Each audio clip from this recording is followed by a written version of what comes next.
Là-bas, sur les plateaux balayés par les vents du Haut-Doubs, où les bourrasques vous transpercent la peau telle une lame affûtée et où la saison froide ne fait preuve d'aucune pitié, se cache une vérité cruelle que la majorité des gens ne réalisent que lorsqu'il n'y a plus d'espoir. Le bois humide refuse tout bonnement de s'enflammer. Des bûches gorgées d'eau ne feront que se consumer lentement, asphyxiant les voies respiratoires, viciant l'atmosphère de la pièce et transformant la chaumière en une véritable chambre froide. En ce mois de janvier 1888, lorsque le mercure s'est effondré à moins 40 degrés Celsius en l'espace de quelques instants, cette différence fondamentale entre un bois de chauffage parfaitement affiné et des rondins trempés a véritablement tracé la ligne de démarcation entre la vie et le trépas. Néanmoins, notre récit prend véritablement racine 6 mois auparavant, au cours de la saison estivale de l'année 1887, lorsqu'une dame de 60 ans nommée Alina Nowak fit son apparition aux abords de Pontarlier, traînant avec elle un lourd sac en toile avec 70 francs soigneusement dissimulés dans les plis de son tablier, tout en portant le lourd fardeau d'un veuvage très récent. Son époux, Jerzy, avait perdu la vie à peine 3 mois plus tôt dans les sombres galeries houillères du nord de la France. Elle ne percevait aucune rente de survie. Il n'y avait rigoureusement aucun patrimoine à se partager. Son unique richesse se résumait à l'espoir d'obtenir un lopin de terre gratuit grâce aux concessions agricoles du gouvernement, ainsi qu'à une missive envoyée par son cousin, laquelle assurait que le rude plateau du Jura manquait cruellement de bras vaillants. Depuis sa tendre enfance, Alina avait connu un labeur acharné. Autrefois, dans sa Pologne natale, alors qu'elle n'était qu'une fillette, elle aidait régulièrement son paternel à extraire la tourbe des zones marécageuses. Elle saisissait parfaitement l'importance vitale du combustible. Cette femme savait pertinemment que la chaleur était synonyme de survie. Par conséquent, dès l'instant où elle posa le pied sur sa parcelle de 64 hectares, une étendue plane et morne, recouverte de bruyères et d'herbes sauvages, surmontée d'une voûte céleste si immense qu'elle en fatiguait le regard, sa première préoccupation ne fut nullement de bâtir une maison. Ses pensées se sont immédiatement tournées vers l'inévitable saison des glaces qui approchait à grands pas. Ses voisins les plus proches habitaient à un peu plus de 3 kilomètres de là. Il s'agissait de 3 foyers distincts, implanté dans cette région depuis déjà plusieurs années. On y trouvait Guillaume de Valcourt, un bourgeois parisien d'une corpulence certaine qui s'était exilé dans ces montagnes fort de la richesse de sa lignée, réussissant à édifier une demeure à ossature bois de 2 étages, dotée de véritables carreaux en verre et d'un poêle en fonte luxueux importé directement de la capitale. Il y avait ensuite Gustave Schmidt, un individu d'origine alsacienne arborant une moustache méticuleusement gominée qui prenait un malin plaisir à se vanter d'avoir survécu à 5 hivers particulièrement rudes dans le massif vosgien et qui concevait le moindre de ses bâtiments en respectant scrupuleusement les codes exacts de manuels de charpenterie qu'il avait traînés depuis Strasbourg. Enfin, il restait le pasteur Samuel Clair, un homme à la carrure frêle venu de Bretagne qui prononçait ses prêches dominicaux dans une étable prêtée pour l'occasion et qui nourrissait la conviction inébranlable que la providence divine fournirait toujours ce dont les justes auraient besoin. Lorsque Alina entama la construction de sa modeste ferme au mois de juillet, le trio masculin fit le déplacement pour observer la scène. Elle avait creusé de maigres fondations et s'affairait à élever des murs en briques de terre crue, façonnant les blocs de ses propres mains en mélangeant de l'argile de la rivière, du foin séché et des bouses de vaches ressecées. L'habitation s'annonçait pour le moins rudimentaire. Une unique pièce à vivre. Elle comportait une toiture très basse, soutenue par de robustes poutres en épicéa, le tout recouvert d'une épaisse couche de terre et de mottes d'herbe. Voilà qui est extrêmement pittoresque, fit remarquer Guillaume de Valcourt tout en épongeant la sueur de sa nuque à l'aide d'un élégant mouchoir en soie. Les écuries dans lesquelles je loge mes montures sont bien plus spacieuses que cela. Gustave Schmidt fit un tour complet du chantier en marchant à grands pas, les mains solidement nouées dans le dos. « C'est excessivement bas de plafond », marmonna-t-il. L'atmosphère viciée finira par la rendre malade. Il lui faut un dégagement en vertical plus important afin que la chaleur qui monte puisse se dissiper correctement. Le pasteur Clair retira son couvre-chef observant la dame âgée avec un regard qui frôlait la compassion la plus absolue. « Madame Nowak, prononça-t-il d'une voix douce, si vous avez besoin d'aide, notre paroisse pourrait tout à fait organiser une quête afin de vous acheter des matériaux de construction convenables. Une femme de votre âge ne devrait pas être contrainte de vivre comme, ma foi, la manière dont les anciens nomades avaient coutume de le faire. » Alina se redressa de toute sa hauteur. Ses paumes étaient profondément gercées à force de pétrir la glaise humide et son visage accusait le coup des intempéries et du soleil de plomb. Elle salua cette offre charitable d'un léger mouvement de tête tout en la refusant avec courtoisie. Elle affirma que sa demeure serait entièrement achevée avant l'arrivée du mois d'août. Immédiatement après, la sexagénaire déclara une chose qui poussa les trois hommes à échanger des regards empreints d'une profonde incompréhension. « Dès que la bâtisse sera terminée, annonça-t-elle, je compte ériger un abri destiné exclusivement à mon bois de chauffe. »« Eh bien, cela me semble tout à fait rationnel, » répondit Gustav Schmidt. « Il se trouve que j'en possède un également, adossé directement sur la façade nord de mon étable. Il s'avère très efficace pour empêcher la neige de s'accumuler sur la pile. »« Pas du tout, » répliqua Alina. « Il ne sera collé à aucune autre construction. Totalement indépendant, surélevé par rapport au sol, avec des courants d'air capables de traverser chacun de ses flancs. » Guillaume de Valcourt laissa échapper un petit rire étouffé. « Surélevé par rapport au sol ? Dans quel but ? Espérez-vous que les bourrasques emporteront tout simplement vos bûches ?» La veuve ne daigna même pas répondre. Elle avait compris depuis fort longtemps que débattre avec des individus débordant d'arrogance revenait ni plus ni moins à hurler au beau milieu d'une tempête. Elle retourna paisiblement à son ouvrage, enfonçant fermement un nouveau bloc de boue à sa place sur la paroi. Les trois riverains prirent congé ce jour-là, avec la certitude absolue que la vieille immigrée polonaise ne passerait pas l'hiver. Ils estimaient qu'elle se montrait bien trop têtue pour accepter l'aumône et beaucoup trop ignorante pour saisir la manière dont l'existence fonctionnait réellement ici, dans ces contrées isolées. Malgré tout, pas un seul d'entre eux ne nourrissait la moindre rancœur à son égard. Après tout, ils se considéraient tous comme de fervents chrétiens. Ils supposaient simplement qu'une fois le gel mordant installé, lorsqu'elle se rendrait compte de son incapacité à faire face, elle ravalerait sa fierté et viendrait frapper à leurs huiles avant qu'il ne soit trop tard. Il fallut à Alina un total de 28 journées pour achever son logis. C'était incontestablement minuscule et passablement sombre à l'intérieur par-dessus le marché. Cependant, ces cloisons de terre affichaient une épaisseur massive de près d'un demi-mètre, tandis que le toit en pisé, solidement tassé et recouvert de tourbes enracinées, constituait un bouclier thermique infaillible pour retenir la douceur ambiante tout en bloquant les courants d'air glaciaux. Elle avait posé les yeux sur ce style architectural précis dans une bourgade ukrainienne durant sa jeunesse, au cours d'un été où son père y avait décroché un emploi. Ces habitations en torchis ne remportèrent certainement aucun prix d'esthétique. Pourtant, les anciens parvenaient à y vivre jusqu'à l'âge de 90 ans sans jamais grelotter de froid. Vint ensuite le tour de la réserve à bois. Dès le début du mois d'août, Alina commença à enfoncer des piliers en bois dans la terre, à une quinzaine de mètres de son entrée principale. Elle utilisa 9 épais poteaux en sapin, enterrant chacun d'eux à près d'1 mètre de profondeur pour qu'ils s'élèvent à un peu plus de 2 mètres au-dessus du niveau du sol. Elle les disposa en 3 rangées, comportant 3 piliers chacune, traçant ainsi un carré parfait de 3,60 m de côté. Les habitants des environs qui empruntaient le chemin de terre menant à Pontarlier s'arrêtaient régulièrement pour l'observer. Que diable était-elle en train de construire ?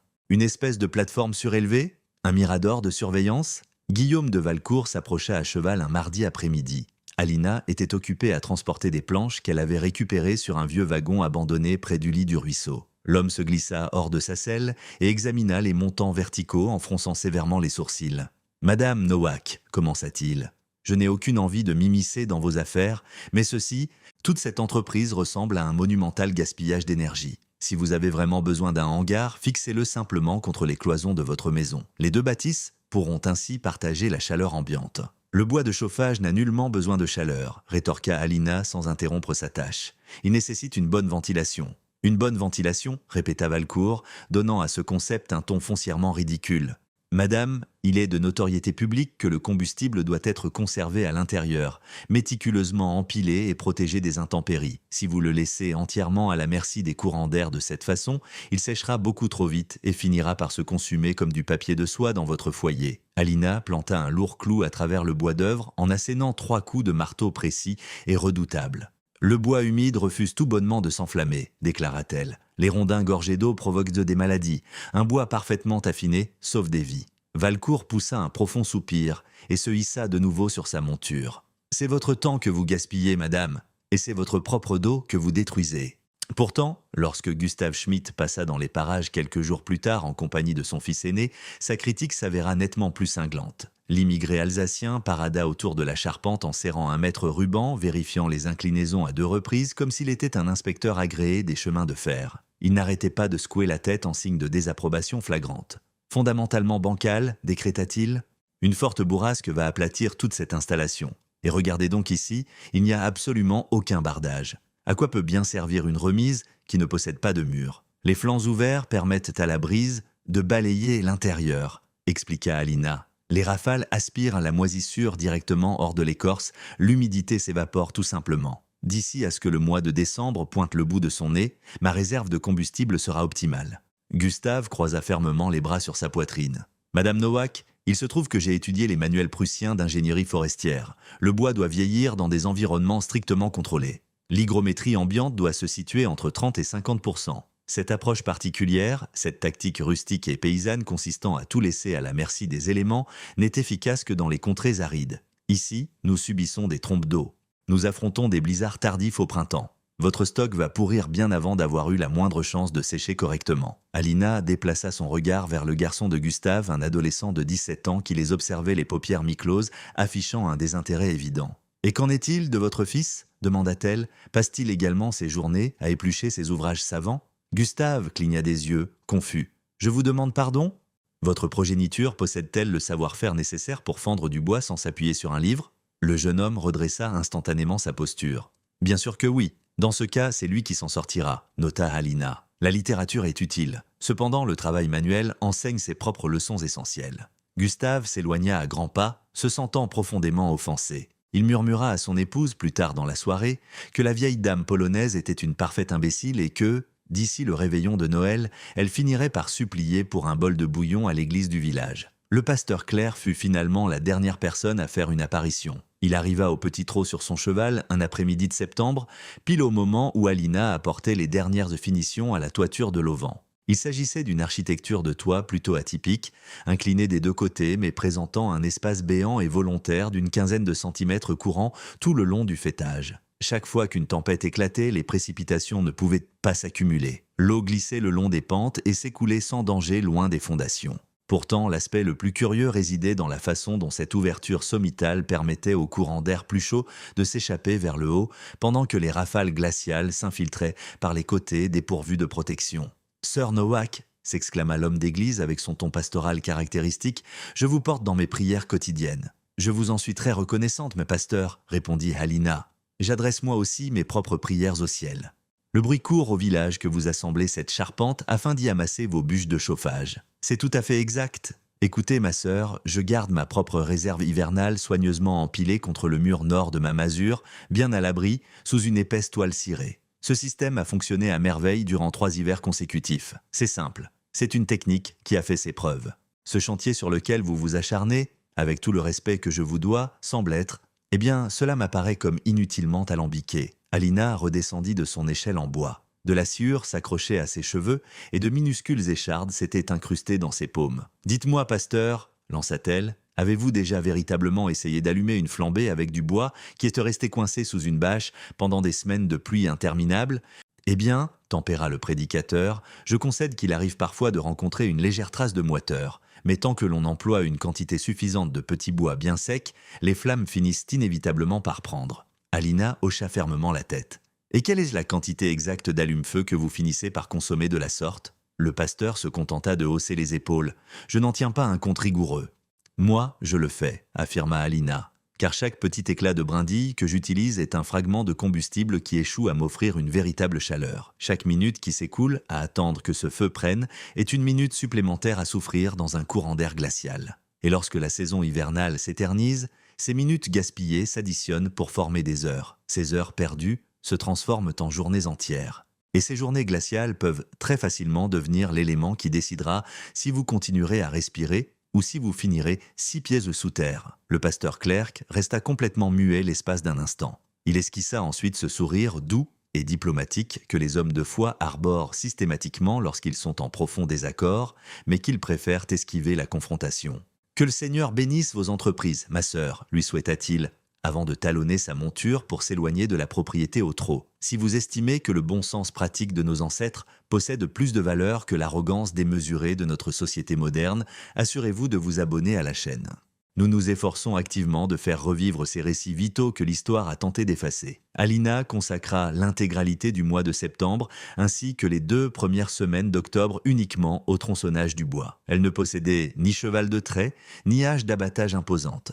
Son seul équipement se résumait à un passe-partout de bûcheron qu'elle avait déniché d'occasion à Pontarlier pour quelques sous, accompagné d'une modeste hachette à main ayant jadis appartenu à Jerzy. Chaque matin, sans exception, elle marchait sur plus d'1,5 km pour rejoindre un bosquet de sapins bordant la rive du cours d'eau. Elle jetait son dévolu précisément sur le bois mort sur pied, ces troncs qui séchètent déjà naturellement tout en conservant leur forte densité. Elle les traînait péniblement jusqu'à son lopin de terre en n'utilisant rien d'autre qu'une épaisse corde nouée autour de sa taille. C'était un labeur d'une rudesse absolue.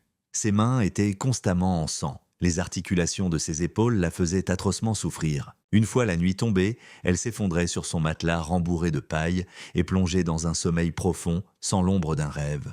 Malgré tout cela, chaque bûche individuelle qu'elle parvenait à tirer jusque dans ce refuge constituait un morceau de combustible garantissant sa survie dès que les tempêtes de neige frapperaient. Le plan de cette remise était rudimentaire mais extrêmement réfléchi. Ces 9 montants soutenaient un plancher qui flottait à près d'1 mètre au-dessus du sol. Cet espace libre empêchait la condensation émanant de la terre de remonter par capillarité pour imprégner l'écorce. La plateforme en elle-même était assemblée à l'aide de planches posées en quinconce ménageant des fentes d'un bon centimètre entre chaque morceau de bois. Cette configuration autorisait les courants d'air à s'engouffrer par le dessous, à filtrer à travers les flancs exposés et à remonter directement le long des cordes empilées, exactement comme si l'ensemble formait une cheminée horizontale aux dimensions démesurées. Il n'y avait pas le moindre mur en vue, c'était littéralement une simple toiture. Cela signifiait que les bourrasques hurlantes, qui balayaient le plateau du Jura de manière quasi quotidienne, nettoyaient perpétuellement l'intérieur de la charpente. Elles chassaient la moindre trace de vapeur que les rondins encore verts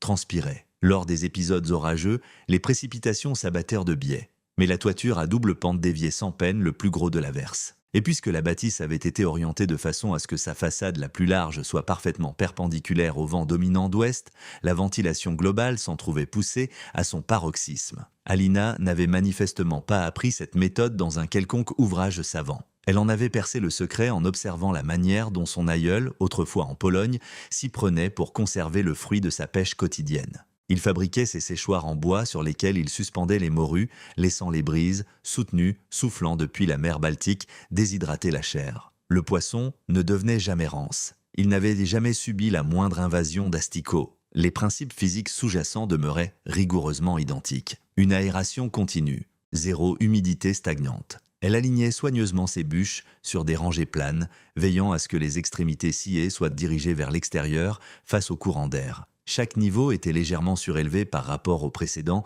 grâce à de minuscules bouts de bois placés en travers, générant instantanément des conduits d'aération creux. C'était étonnamment similaire au fait d'empiler une pile de romans tout en insérant des cure-dents directement entre les pages de chaque ouvrage. Les rafales possédaient ainsi la capacité de caresser le moindre centimètre carré d'écorce. À la mi-octobre, la réserve débordait littéralement. 3 cordes entières de sapins fendus, près de 4 tonnes massives de combustible prêts à flamber. Et pendant que ses voisins dissimulaient leurs propres provisions sous de lourdes bâches, les verrouillaient au fond des tables étouffantes ou les tassaient avec force contre leurs façades extérieures, le stock d'Alina trônait en plein air, totalement exposé aux caprices du ciel, à la vue de n'importe quel cavalier de passage. Il paraissait complètement absurde. Il donnait l'impression d'être un gaspillage d'efforts absolument désastreux. Guillaume de Valcourt passa dans les environs un après-midi, accompagné de sa femme confortablement assise dans une calèche flambant neuve. Il pointa un doigt vengeur vers la cabane et marmonna un commentaire qui fit pouffer de rire son épouse. Gustave Schmitt fit la leçon à son grand-fils, arguant qu'il s'agissait là de l'exemple par excellence, illustrant ce qu'il ne fallait surtout pas faire lors de l'assemblage d'un bâtiment. Le pasteur Clerc alla jusqu'à évoquer la remise à ciel ouvert lors d'un office dominical axé sur la stupidité absolue de l'arrogance humaine, bien qu'il ait eu la délicatesse de ne pas mentionner le véritable patronyme d'Alina. Mais Alina ne martelait pas des clous dans le but de s'attirer les faveurs de ses voisins. Elle façonnait sa propre ligne de vie. Et pendant que tous les autres dilapidèrent la lumière du jour à émettre des jugements, elle investissait la sienne en se préparant au pire. Elle coupa encore davantage de bois. Elle colmata les micro-fissures qui lézardaient à ses parois en terre avec de la glaise fraîchement malaxée. Elle cousit d'épais rideaux isolants à l'aide de vieux sacs de farine vides pour calfeutrer sa seule fenêtre vitrée. Elle fit fondre la graisse d'une vache morte sur laquelle elle était tombée par hasard près du lit de la rivière afin de mouler ses propres bougies. Elle déshydrata de minces lamelles de viande, les dissimulant en lieu sûr dans des jarres en céramique. Elle arpenta les plaines à la recherche de bruyères séchées et de bouses friables pour se constituer une réserve d'allume-feu de secours. Elle remplit à ras-bord plusieurs fûts pesants avec de l'eau du torrent, et ce, bien avant que la surface de celui-ci ne gèle complètement. Chaque corvée avait un objectif bien précis. Chaque objet qu'elle amassait possédait une utilité spécifique. Il n'y avait rigoureusement aucune futilité dans son foyer. Aucun joli bibelot ornant les étagères. Uniquement le strict nécessaire indispensable pour affronter ce qu'elle savait pertinemment poindre à l'horizon. Tout simplement parce que Alina avait d'ores et déjà survécu à 60 hivers impitoyables. Elle avait personnellement été témoin de tempêtes capables d'anéantir des troupeaux entiers de bétail. Elle avait vu de jeunes enfants succomber à de graves infections pulmonaires parce que la suie, dense dégagée par des bûches non séchées, avait obstrué leur frêle voie respiratoire. Elle avait vu des familles désespérées en être réduites à incinérer leurs fauteuils à bascule, leurs portes d'entrée, voire les poutres structurelles de leur toit, uniquement parce que leur bois moite refusait de s'enflammer alors que le thermomètre n'affichait aucune indulgence. Et elle savait, avec cette conviction inébranlable que seules des décennies de privation peuvent forger, que la vague de froid qui s'annonçait allait se transformer en un véritable cauchemar. Le mois de novembre fit enfin son apparition. Les premières chutes de neige se révélèrent étonnamment clémentes. De légers poudrages tombaient à la tombée du jour pour fondre intégralement dès le lendemain midi. Les fermiers des environs allumèrent leurs poêles en fonte. D'épaisses volutes de fumée commencèrent à s'échapper des cheminées alentours. Guillaume de Valcourt y jetait sa houille importée du nord de la France, sombre et luisante, qui lui avait coûté la somme exorbitante de 25 francs le sac. Gustave Schmitt misait sur des bûches de pin qu'il avait abattues dans les contreforts occidentaux, une essence extrêmement résineuse qui s'embrasait à une vitesse folle et dégageait une chaleur intense. Le pasteur Clerc consumait un mélange de sapin et de bruyère, se contentant pour l'essentiel de tous les rebuts qu'il parvenait à récupérer sans débourser le moindre sou. Alina alluma son petit appareil de chauffage en métal à l'aide d'une poignée de brindilles sèches et de 3 morceaux de bois fendus tirés directement de son abri extérieur. Ces blocs de bois étaient si profondément asséchés qu'ils paraissaient aussi légers que des ossements blanchis par le soleil. À l'instant même où elle les déposa dans l'âtre, ils s'embrasèrent en une poignée de secondes. Aucune émanation désagréable, nul sifflement de sève trahissant une humidité prisonnière. Uniquement de magnifiques langues de feu d'un jaune éclatant qui finissaient par se transformer en braise rougeoyante, diffusant une chaleur constante et rassurante des heures durant. La différence était tout bonnement flagrante. Lorsque vous brûlez du bois vert, votre foyer nécessite une quantité faramineuse d'air entrant. Vous êtes contraint d'ouvrir le conduit d'évacuation au maximum simplement pour permettre au gaz de s'échapper. Cela implique malheureusement que la quasi-totalité de votre rendement thermique s'envole par la cheminée en même temps. Avec des rondins correctement affinés, la combustion s'avère incroyablement performante. Il n'y a pratiquement aucun surplus de suie. Vous pouvez refermer le tirage jusqu'à ne laisser qu'un infime interstice. La précieuse chaleur reste emprisonnée à l'intérieur de la pièce. Alina consommait 3 bûches dès l'aube et 3 autres juste après le crépuscule.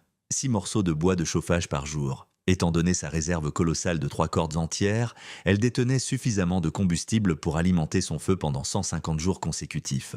5 mois complets. Bien plus qu'il n'en fallait pour survivre à la vague de froid la plus impitoyable. Pendant ce temps, ses voisins rencontrèrent rapidement de sérieuses difficultés. Gustave Schmitt s'aperçut bien vite que ces précieux rondins de pin, enfermés hermétiquement dans sa sombre grange, s'étaient couverts d'une pellicule de champignons blancs sur leurs extrémités coupées. Chaque fois qu'il les lançait dans le poêle, l'odeur qui s'en dégageait était franchement repoussante, et sa femme développa aussitôt une toux persistante. Il finit par devoir jeter 2 douzaines de morceaux dans la poudreuse et se vit obligé d'acheter de quoi les remplacer à Pontarlier, déboursant le double du tarif habituel pour la simple raison que tous les autres habitants de la région achetaient en panique. Guillaume de Valcourt découvrit à ses dépens que son onéreux charbon minéral, bien qu'incontestablement puissant, exigeait dans les faits un foyer adapté, équipé de grilles d'aération bien spécifiques. Lorsqu'il essaya d'ajouter du bois ordinaire au milieu de ces pierres noires pour économiser son stock, le mélange recouvrit immédiatement l'intérieur de son tuyau d'une boue visqueuse de créosote,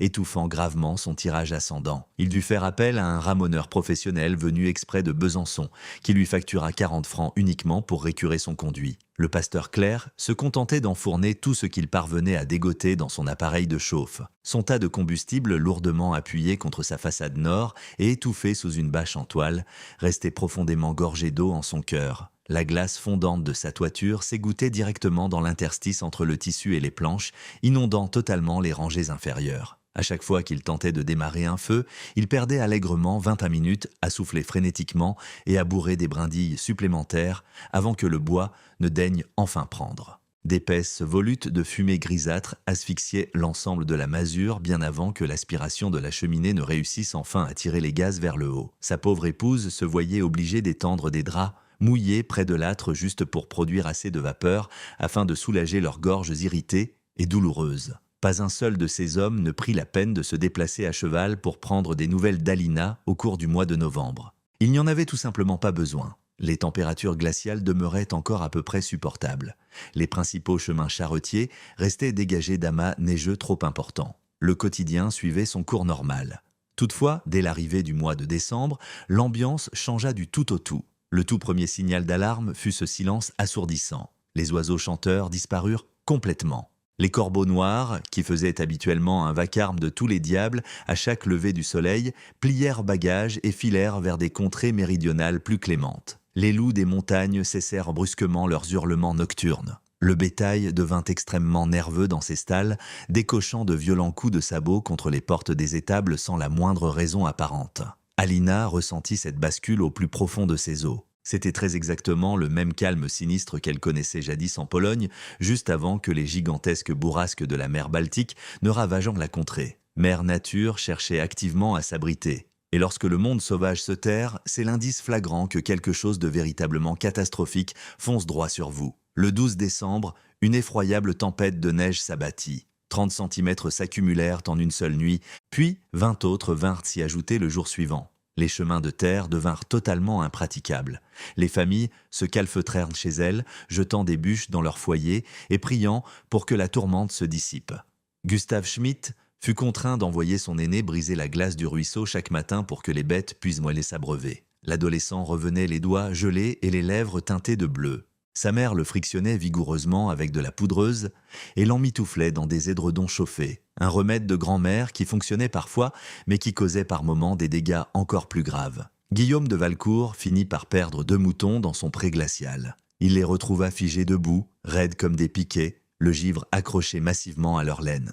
Il traîna les dépouilles jusque dans une écurie et se jura que, dès le retour du printemps, il vendrait toutes ses propriétés pour rentrer directement à Paris. Cette région sauvage et indomptée ne valait tout bonnement pas un tel calvaire. Le pasteur Clerc annula ses offices du dimanche. Il n'y avait absolument aucun moyen pour que ses fidèles puissent de braver les éléments jusqu'à son église de fortune. En guise de remplacement, il prit l'habitude de lire les textes sacrés à haute voix tous les soirs pour son épouse et ses 3 bambins. Il prêchait le livre de Job, débattant des épreuves divines et de la foi inébranlable, soulignant comment le Tout-Puissant n'accable jamais une âme au-delà de ce qu'elle peut supporter. Alina passait ses après-midi dans une quiétude absolue.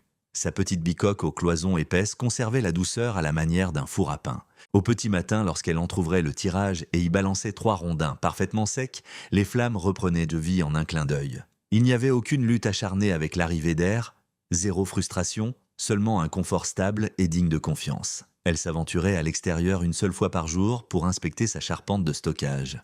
Les flocons continuèrent de s'amasser sur le toit, cependant l'angle prononcé faisait glisser la poudreuse inoffensivement par-dessus les rebords. Les morceaux de bois logés à l'intérieur restaient impeccablement secs. Les bourrasques soutenues, qui s'infiltraient à travers les rangées superposées, balayaient continuellement toute humidité persistante. C'était une installation absolument infaillible, dénuée de complexité, modeste, mais totalement idéale. Un après-midi, vers la mi-décembre, Gustav Schmidt se présenta sur le perron d'Alina. Il portait un sac de farine en guise de rameau d'olivier. Il prétendit qu'il voulait seulement s'assurer qu'elle tenait le coup. Pourtant, son regard ne cessait de fuir en direction de son abri à bûches. « Comment se comporte votre bois de chauffage, Madame Nowak » s'enquit-il, s'efforçant de paraître détendu. « Sec comme un os » rétorqua Alina du tac au tac. « Vraiment ? Parce qu'avec toutes ces tempêtes, je me disais que peut-être… » « Les bourrasques se chargent du séchage » l'interrompit Alina. Sans la moindre exception. Gustave s'éclaircit nerveusement la voix. Quant au mien, eh bien, j'ai rencontré un léger pépin. Rien de dramatique. Il met juste un peu plus de temps à s'embraser. Je me demandais si éventuellement, vous connaissiez une astuce judicieuse. Alina le fit entrer à l'intérieur de sa maisonnette. Elle lui versa une tasse d'infusion et lui présenta un morceau issu de sa réserve. Gustave le berça entre ses mains.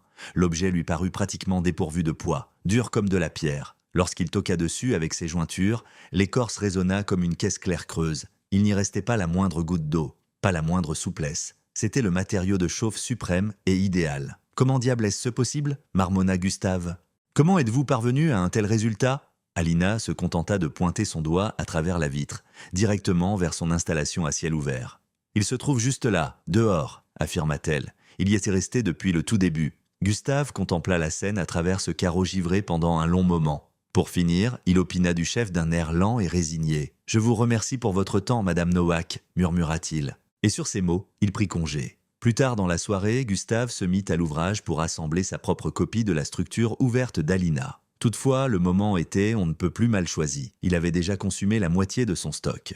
Et les bûches restantes demeureraient désespérément détrempées pendant des semaines entières. Le pasteur Clerc ne passa pas chez Alina, mais son plus jeune fils, un gamin de 8 ans prénommé Thomas, déboula en courant à travers les congères un après-midi. Sa maman crachait des gouttelettes de sang. La suie emprisonnée dans leur cabane était si dense qu'il suffoquait. Madame Nowak pourrait-elle éventuellement leur venir en aide ? Alina attrapa son épée châle et pataugea jusqu'à la ferme du prêcheur en compagnie du garçonnet. Dès l'instant où elle franchit le seuil, l'air n'était plus qu'un brouillard grisâtre. Le poêle en fonte fonctionnait d'un point de vue technique, mais les flammes tremblotaient misérablement. Des bouts de bois saturés d'eau sifflaient bruyamment, suintant une résine poisseuse. L'homme d'église était agenouillé juste devant le foyer, soufflant dessus comme un forcené. « Éteignez ça sur le champ » ordonna Alina. « Pardon » balbutia le pasteur, « mais nous allons mourir de froid. » Alina tira les bûches engorgées sur l'âtre à l'aide d'un tisonnier avant de les propulser d'un coup de pied directement dans la cour enneigée. Ensuite, elle exigea du petit bois sec. Le pasteur lui tendit une poignée d'écorce de bouleau qu'il conservait précieusement dans un bocal en verre. Alina disposa l'allume-feu en plein centre de la grille, lui donnant la forme d'un minuscule nid d'oiseau. Elle fit ensuite le trajet retour jusqu'à sa propriété, saisit 6 rondins parfaitement affinés de sa réserve et revint sur ses pas. Elle posa 3 de ses bûches en équilibre au-dessus de l'écorce de bouleau en formant un tipi classique, s'assurant de laisser un espace généreux pour que l'air puisse circuler. Elle gratta une allumette et enflamma le nid. En l'espace de 30 secondes, le feu lécha le bois vers le haut. À peine 2 minutes plus tard, les 3 morceaux de sapin brûlaient avec fureur. Elle y ajouta les 3 restants. Elle referma le clapet de tirage de manière presque hermétique. L'aspiration du conduit d'évacuation se mit instantanément en marche. Le brouillard grisâtre se dissipa. Une vague de chaleur intense envahit la pièce. L'épouse du pasteur cessa sa toux rauque en moins de 5 minutes. Les plus petits s'approchèrent précipitamment du ventre de fonte, réchauffant leurs doigts tendus. Le pasteur Clerc regarda Alina avec insistance, les larmes aux yeux. « Comment pourrais-je un jour m'acquitter de cette dette » demanda-t-il. Alina secoua simplement la tête. « Tirez-en simplement la leçon » répondit-elle. « Ce sera un paiement largement suffisant. » Cependant, aucun de ces gens ne réalisait que le pire absolu se profilait encore à l'horizon. Le 12 janvier de l'année 1888 se leva sur un ciel d'une pureté troublante. Le mercure oscillait aux alentours de moins 12 degrés Celsius. Froid, c'était indéniable. Et pourtant, rien de bien exceptionnel. Les enfants de fermiers des domaines environnants se mirent en route pour rejoindre l'école du village. Les époux s'aventurèrent dehors pour jeter du foin à leurs bêtes. Les maîtresses de maison étendirent leur linge mouillé sur des cordes à l'intérieur. Aux alentours de 14 heures, le vent changea de cap. Il commença à débouler violemment depuis le nord. Et il entraîna dans son sillage un véritable mur d'air arctique qui allait graver sa marque dans les livres d'histoire. En l'espace d'une demi-heure, le thermomètre dégringola de plus de 20 degrés d'un coup, plongeant de moins 12 pour atteindre les moins 34 degrés. Les cieux devinrent noirs comme de l'encre, chargés de nuages d'un lourd gris métallique. La neige se mit à tomber à l'horizontale, poussée par des bourrasques de la force d'un ouragan dépassant les 100 km à l'heure. La visibilité chuta à moins d'1 mètre. L'intégralité du paysage bascula dans une purée de poix blanche, aveuglante et assourdissante. Les historiens du futur finiraient par baptiser cet événement catastrophique le grand blizzard de l'école. Cette tempête meurtrière qui fauchera plus de 200 âmes à travers tout le plateau jurassien.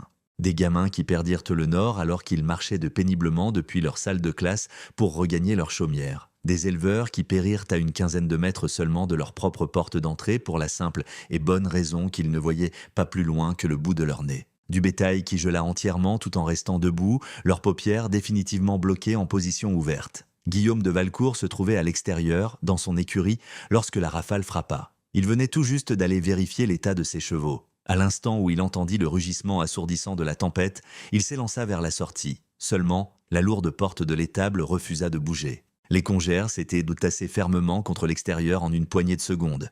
Il percuta le bois de l'épaule. Pas un centimètre ne céda. Il hurla à l'aide. Il n'y avait pas âme qui vive dans les parages pour l'entendre. Il grilla la première heure à tenter désespérément de forcer l'entrée. Il passa la deuxième heure à chercher frénétiquement des outils pour se frayer un chemin en fracassant l'obstacle. Il consacra la troisième heure à implorer la pitié du Seigneur. Il manquait de vivres. Il n'avait aucune gourde. Et le plus effrayant dans tout cela, c'est qu'il n'avait rigoureusement aucun moyen d'allumer un feu. Son écurie était construite exclusivement pour loger les animaux.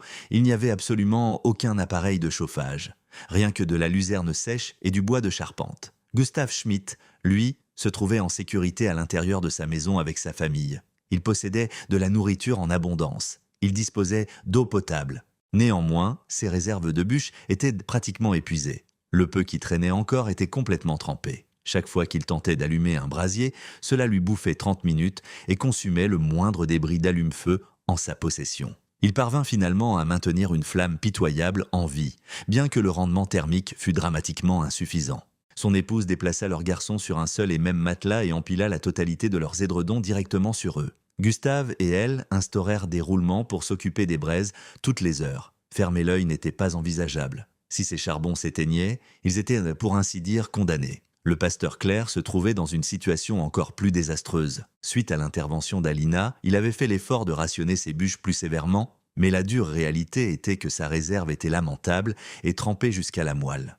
Lorsque la tempête aveuglante s'abattit sur eux, ils détenaient peut-être l'équivalent de 2 jours de combustible s'ils l'économisaient à l'extrême. Cependant, avec un mercure plongeant vers les -34 et des bourrasques dignes d'un ouragan tranchant à travers les jointures de la chaumière, le foyer exigeait un feu d'enfer 24 heures sur 24, sous peine de voir la maison se transformer rapidement en un tombeau de glace. Sa compagne était déjà affaiblie par son affection respiratoire. Les petits grelottaient violemment alors qu'ils étaient assis à quelques centimètres de la grille. Le pasteur prit une décision désespérée. Il se mit à incinérer leur propre mobilier. Il donna d'abord les chaises de la salle à manger aux flammes, suivies par la table du souper, puis l'ossature même d'un cadre de lit. Le bois travaillé des meubles se consume à la vitesse de l'éclair et dégage une chaleur agressive. Mais c'était toujours mieux que rien du tout. Alina, de son côté, s'était tapie au fond de sa propre demeure. Elle avait repéré le changement brusque de la masse nuageuse et s'était immédiatement mise en mouvement. Elle calfeutra soigneusement l'encadrement de la fenêtre à l'aide de vieux chiffons. Elle coinça une lourde poutre en bois fermement contre la porte d'entrée. Elle remplit une imposante bouilloire avec de la neige fraîchement fondue. Elle enfourna une demi-douzaine de rondins parfaitement secs directement dans le ventre de son poêle. Elle ferma presque entièrement le conduit d'échappement. Elle prit place sur sa paillasse et prit son mal en patience. Le hurlement strident du blizzard à l'extérieur relevait de la folie pure.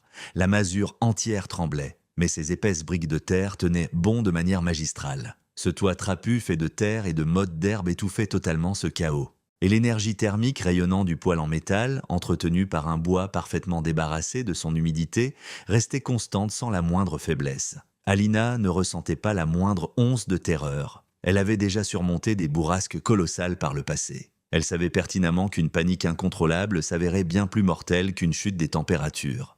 Par conséquent, elle resta simplement assise, d'une immobilité incroyable, économisant ses forces en attendant que l'assaut passe. Pendant ce temps, juste au-delà des limites de sa propriété, ses voisins étaient littéralement en train de trépasser. Guillaume de Valcourt asséna un grand coup de hache sur la porte de sa grange. Néanmoins, ses doigts étaient tellement engourdis par les engelures qu'il fut incapable de garder une prise ferme sur le manche en bois. Il laissa totalement échapper l'outil et se recroquevilla fermement juste entre 2 de ses chevaux, siphonnant désespérément leur chaleur corporelle. Les bêtes massives étaient pratiquement tétanisées par la peur, pourtant elles demeurèrent clouées sur place.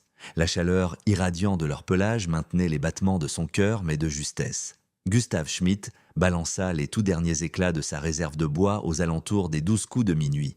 À la suite de quoi, il se résolut à incinérer de la littérature, ses précieux ouvrages scolaires importés d'Allemagne. Les feuillets disparaissaient dans des éclairs lumineux en l'espace de quelques secondes, offrant une lueur aveuglante mais aucune chaleur durable. Il réduisit en cendres une douzaine de gros volumes au cours d'une seule heure. Immédiatement après, il en fut réduit à arracher les lattes du plancher. Le pasteur Claire avait déjà sacrifié tout ce qu'il pouvait éventuellement démonter. Les chaises, le plateau de la table, 2 portes intérieures. Il envisageait sérieusement d'arracher les solives même du plafond lorsque son épouse lui ordonna finalement d'arrêter. « Si vous détruisez entièrement notre maison, croassa-t-elle, il ne nous restera rigoureusement plus rien quand la tempête s'arrêtera. »« Que sommes-nous censés faire alors ?» hurla le pasteur en retour. « Le Tout-Puissant ne nous a pas fourni de... Allez donc trouver la femme polonaise. lâcha son épouse en lui coupant la parole. « Ravalez votre arrogance et allez demander de l'aide. » Le pasteur Clair s'enferma dans un mutisme total. Il enfila sans attendre son manteau d'hiver le plus épais, s'emmitoufla le visage entier dans une lourde écharpe et ouvrit brusquement la porte d'entrée. La rafale polaire le percuta en pleine poitrine comme un train de marchandises. Elle faillit l'envoyer valser à la renverse, sa visibilité était d'un zéro pointé. Un véritable mur immaculé. Mais il avait gardé un bon sens de l'orientation. Le domaine d'Alina se trouvait plein sud-est. Il lui fallait parcourir un peu plus de 130 mètres. Il noua solidement un morceau de corde autour de sa taille et fixa l'autre extrémité directement à la poignée de sa porte. S'il se perdait là-dehors, il pourrait au moins suivre cette ligne de vie pour rebrousser chemin. Il se mit à patauger vers l'avant. La puissance du coup de vent ne cessait de le bousculer sur le côté. Les cristaux de glace l'aveuglaient complètement. Chaque enjambée se révélait être un calvaire absolu. Il se cassa la figure à 3 reprises. Lors de la 3e chute, il se demanda sérieusement s'il ne ferait pas mieux de rester scotché à la croûte verglacée. Cela serait merveilleusement paisible. Tout ce qu'il avait à faire, c'était de clore les paupières, simplement laisser le néant glacial l'engloutir. Toutefois, l'image de ses enfants traversa son esprit. Il se força à se redresser. Il avança coûte que coûte. Après ce qui lui sembla être une éternité passée à trébucher dans le vide, son gant congelé effleura quelque chose de rigide, une paroi de terre. La cahute d'Alina, il tâtonna à l'aveuglette le long de la façade jusqu'à ce qu'il tombe sur le seuil. Il frappa de toutes ses forces avec son poing fermé. Alina entr'ouvrit la menuiserie. Le pasteur Clair s'écroula littéralement en avant sur ses lattes de bois. Il était recouvert d'une carapace de glace compacte. Sa barbe ne formait plus qu'un bloc blanc et pétrifié. Ses lèvres affichaient une sombre nuance bleutée. Alina lança tout son poids contre la porte pour la condamner et traîna le prêcheur jusque devant le foyer. Elle le dépouilla de sa houppelande raidie. Elle frictionna ses doigts, meurtris avec des poignées de neige, avant de terminer avec un chiffon brûlant. Elle lui servit une tasse de thé fumante. L'homme de foi tremblait avec tant de violence qu'il finit par renverser l'intégralité de la première ration. « Ma famille !» parvint-il à peine à bafouiller. « Ils sont en train de mourir de froid. » Alina ne prit pas la peine de lui demander pourquoi il avait mis autant de temps à capituler. Elle ne lui sortit pas de discours moralisateur, elle acquiesça simplement avec fermeté. « Laissez-moi 10 minutes » déclara-t-elle d'un ton neutre. Elle se glissa dans sa propre tenue hivernale, elle bourra un havresac en toile avec 20 rondins fendus extirpés tout droit de son abri extérieur. 2 douzaines de morceaux parfaitement affinés, mesurant chacun environ la longueur d'un avant-bras humain. Le butin entier pesait près de 27 bons kilos. Elle hissa le sac directement sur son dos. Elle empoigna la poignée d'une lampe à pétrole, et elle marcha droit dans le blizzard mugissant. Le pasteur Clerc tenta péniblement de la talonner, mais Alina lui ordonna de ne pas bouger de là. « Reprenez des forces !» aboya-t-elle. « Je m'en vais récupérer vos proches pour les ramener jusqu'ici. » Alina remonta le long de cette même corde que le prêcheur avait laissé fixer dans les amas de neige. Les rafales dévastatrices s'acharnaient sur ses vêtements comme pour la rayer de la surface du globe. Néanmoins, Alina avait jadis l'habitude de soulever d'énormes sacs de tourbe humides en Pologne. Elle avait tracté des troncs abattus à travers une poudreuse qui lui arrivait jusqu'aux genoux. Ce pesant fardeau, ce vent de face d'une brutalité inouïe, rien de tout cela ne lui était étranger. C'était tout bonnement un obstacle de plus à surmonter. Elle finit par atteindre la propriété de l'homme d'église. Elle s'y engouffra avec force. Recroquevillée à l'intérieur, sa femme et ses gosses s'entassaient sous une montagne d'édredons, pris de violents tremblements. L'âtre était plongé dans l'obscurité totale. La température de la pièce à vivre dépassait à peine de quelques degrés celle du blizzard qui saccageait la galerie. Alina ne perdit pas une fraction de seconde.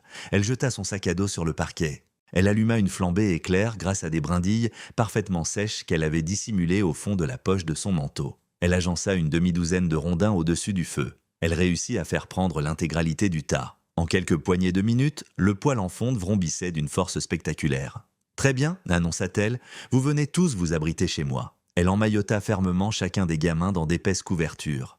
Elle attacha l'ensemble du groupe à l'aide d'une seule et même portion de corde, les faisant ressembler à une cordée d'alpinistes. Elle prit la tête du cortège. L'épouse du pasteur fermait la marche. Et ils entamèrent le cruel périple pour rejoindre la bicoque d'Alina, se cramponnant avec l'énergie du désespoir à la ligne de vie. Cela se transforma en la progression la plus effroyablement lente de toute leur existence. Les tout petits sanglotaient à chaudes larmes. La tempête poussait des cris de bêtes féroces. Toutefois, Alina ne relâcha jamais l'effort. Une botte devant l'autre, puis la suivante, et encore une autre. À l'instant où elle défonça enfin sa propre porte et que toute la troupe s'empila à l'intérieur, le pasteur Clerc enlaça sa femme et laissa couler ses larmes au grand jour. Alina referma brutalement le battant en bois. Elle ajouta quelques morceaux supplémentaires dans l'âtre. Elle servit des bols fumants d'un ragoût qu'elle avait mijoté à base de viande séchée et d'orge perlée. Tous les 7 se trouvaient si serrés comme des sardines dans ce minuscule repère composé d'une unique pièce. Et pour la toute première fois, en l'espace de 48 heures, ils ressentaient enfin de la chaleur. Pourtant, le blizzard meurtrier ne s'était pas calmé. Et l'on était toujours sans la moindre nouvelle de Gustave Schmitt, sans parler de Guillaume de Valcourt. Le lendemain matin, les vents destructeurs commencèrent enfin à faiblir. L'orage de neige continuait de déverser de la poudreuse, mais la visibilité s'était grandement améliorée. Alina s'équipa aux côtés du pasteur Claire et de 2 des aînés de la fratrie Schmitt, lesquels avaient miraculeusement réussi à se traîner jusqu'à son seuil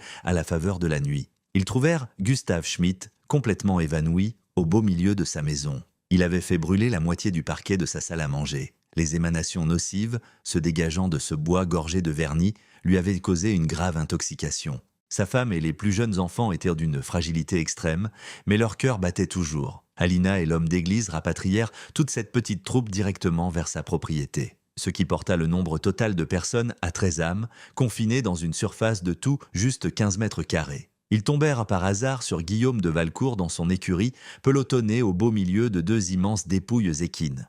Il respirait encore, par miracle. Les animaux de trait avaient fini par geler sur place au cours de la nuit. Cependant, leur carcasse imposante avait diffusé juste assez d'énergie corporelle pour empêcher Valcourt de passer de vie à trépas. Ils le tirèrent hors des stalles. Ils le traînèrent lui aussi tout droit jusqu'au domaine d'Alina, 14 âmes bien vivantes, un unique poêle en fer, une seule réserve de rondins. Alina fit rapidement le calcul dans sa tête. Il lui restait approximativement une centaine de bûches fendues sur son râtelier extérieur. Avec 14 organismes à réchauffer à l'intérieur de la chaumière, ils allaient indéniablement avoir besoin d'une chaleur beaucoup plus élevée. Elle supposa qu'ils consumeraient 8 blocs toutes les 24 heures. Cela leur octroyait exactement 12 jours de survie. La violente tempête fit rage pendant encore 4 journées entières. Tout au long de cette période, la minuscule bicoque d'Alina fut changée en une véritable capsule de survie improvisée. Chacun grappillait des heures de sommeil par roulement. Ils tenèrent le coup grâce à des vivres très strictement rationnés. Les adultes cédèrent leurs gros édredons aux plus jeunes.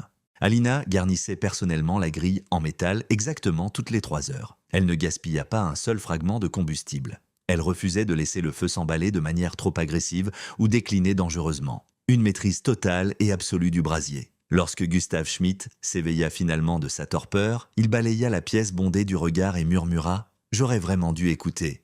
Guillaume de Valcourt, enseveli sous une montagne de couverture tout près de l'âtre, fixait inlassablement les braises d'un œil vitreux. Il ne prononça pas la moindre syllabe. Toutefois, un profond sentiment de honte se lisait sur les traits de son visage. Le pasteur Claire orchestrait un moment de prière chaque soir sans exception. Pourtant, ces prêches ne prenaient plus la forme d'appels désespérés à la rescousse. Il s'agissait de pures déclarations d'une immense gratitude. Remercier le Seigneur pour cette veuve vieillissante, le remercier pour son savoir-faire brutal et authentique, le louer pour cet abri à bois à l'allure incroyablement grotesque qui leur avait finalement sauvé la mise. Lorsque ces épouvantables conditions météorologiques se dissipèrent au pour de bon, le soleil fit son apparition au-dessus d'un paysage méconnaissable.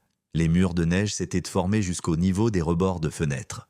La lisière de la forêt ressemblait à une rangée de squelettes blanchis. Le silence se révélait absolument assourdissant. Malgré tout, les 14 âmes agglutinées dans la masure d'Alina respiraient encore. Ils défilèrent sur le perron à pas de tortue, plissant les yeux face à la réverbération éblouissante. Le givre qui flottait dans l'atmosphère était si mordant qu'il leur causait une douleur physique aux poumons. Mais ils s'en étaient sortis vivants. Gustave Schmitt avança péniblement en direction du rangement à claire-voie d'Alina. D'épaisses congères s'étaient accumulées contre les côtés exposés, pourtant l'ossature se dressait toujours, parfaitement droite. Le combustible logé à l'intérieur demeurait totalement épargné par l'eau. Il posa sa main nue contre l'une des bûches tranchées, après quoi il se laissa tomber à genoux en pleine poudreuse et éclata en sanglots. Guillaume de Valcourt finit par se débarrasser de ses terres, au printemps même, et sauta dans un train à destination de Paris. Avant de faire ses bagages, cependant, il glissa à Alina un billet flambant neuf de 500 francs. Ce n'était nullement pour rembourser le prix du bois consumé. Ce n'était pas non plus un loyer pour l'espace occupé. C'était strictement dû au fait que, pour reprendre ses mots, elle lui avait appris qu'un ego surdimensionné constitue le plus redoutable des adversaires qu'un homme puisse affronter durant la rude saison froide. Le pasteur Clerc ne délivra plus jamais le moindre sermon fustigeant la stupidité de l'espèce humaine. En lieu et place, il se mit à prêcher sur ce qu'il nommait affectueusement la sagesse brute des anciens. Il instaura des rassemblements communautaires où les fermiers locaux pouvaient échanger de précieuses stratégies de survie. Et sans jamais manquer à la règle, lors de chaque rassemblement, il racontait le mythe d'Alina Nowak et de son comique et absurde silo à bois. Dès l'automne de l'année 1888, pas moins de 7 foyers situés dans les environs immédiats avaient construit leur propre charpente de stockage surélevée et ventilée. Faisons un bond jusqu'en 1889, et cette proportion grimpa à une vingtaine. Lorsque 1890 pointa le bout de son nez, ce plan exact s'était propagé comme une traînée de poudre à travers toutes les contrées du plateau jurassien.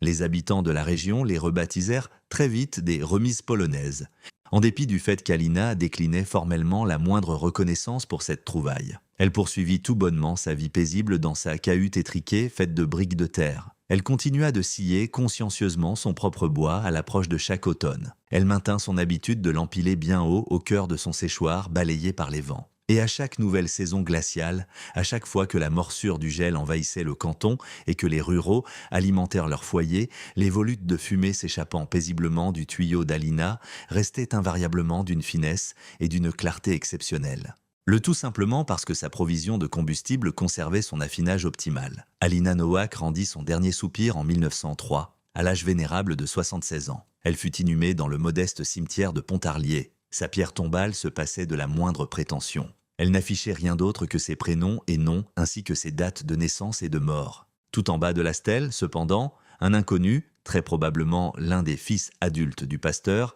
s'était emparé d'un burin et y avait gravé une citation additionnelle. Elle nous a enseigné l'art d'écouter les bourrasques. Ce tout premier abri à bois resta debout durant 4 décennies supplémentaires. Il finit véritablement par se muer en un point de repère de la région. Les voyageurs de passage traversant ces terres devenues vacantes tiraient sur leurs rênes uniquement pour l'admirer. Les anciens de la commune pointaient un doigt ridé dans sa direction et perpétuaient la légende. Les nouvelles générations, quant à elles, se contentèrent de lever les yeux au ciel. Rien de plus qu'une remise, ricanait-il.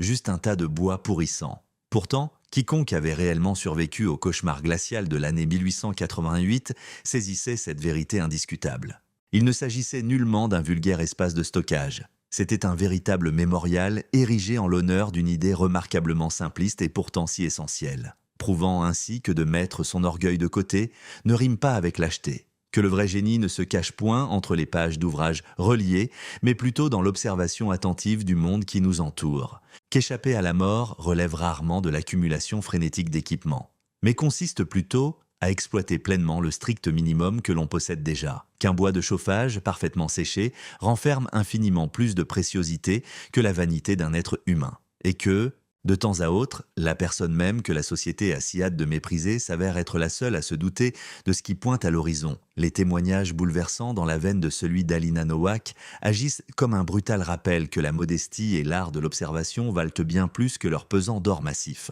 Si ce fabuleux récit de triomphe a su vous toucher, songez donc à laisser une mention j'aime et à faire tourner cette vidéo auprès d'une personne qui a cruellement besoin d'entendre qu'il existe véritablement d'autres façons de mener sa vie. Car au sein d'une société bruyante où tout le monde hurle ses convictions personnelles, les individus qui prennent véritablement le temps de prêter une oreille attentive au souffle du vent sont les seuls assurés de rester en vie.